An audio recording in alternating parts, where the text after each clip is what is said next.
جس نے کسی کی سفارش کی اور سفارش کرنے والے کو تحفہ دیا تو یہ بھی سود ہے، حرام ہے۔ اپنے باپ دادا کے نام کی قسم نہ کھاؤ، اگر ضرورت پڑے تو اللہ کی قسم کھاؤ ورنہ خاموش رہو۔ سیاہ کاری یعنی دکھاوا شرک اصغر ہے۔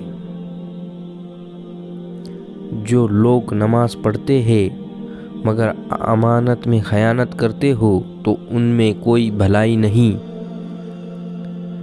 تم میں سے وہ شخص زیادہ بہتر ہے جو اپنے گھر والوں سے اچھا سلوک کرتا ہے۔ پیشاب کے چھینٹے سے بچو کہ عام طور پر عذاب قبر کا باعث ہوتا ہے۔ وہ عورت لعنت میں گرفتار ہے جس کا شوہر اس سے ناراض ہے۔ جس کا ایک بھی بچہ نابالغ میں انتقال کر جائے تو یہ اس کے لیے جنت میں جانے کا سبب بنے گا۔ کسی پر ظلم کرنے سے پہلے یہ سوچ لو کہ اللہ تم سے زیادہ قادر ہے۔ جو بغیر علم حاصل کیے کسی سے بحث کرے وہ رب کی ناراضگی مول لیتا ہے۔ تکبر یعنی گھمنڈ کرنے والے لوگ مولا تعالیٰ کو سب سے زیادہ ناپسند ہے۔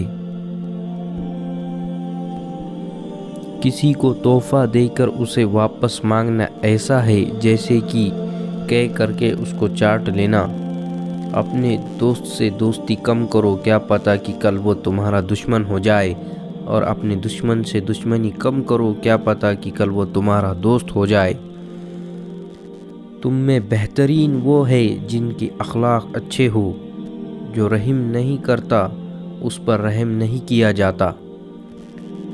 جو لوگوں کا شکر ادا نہیں کرتا وہ اللہ کا بھی شکر ادا نہیں کرتا۔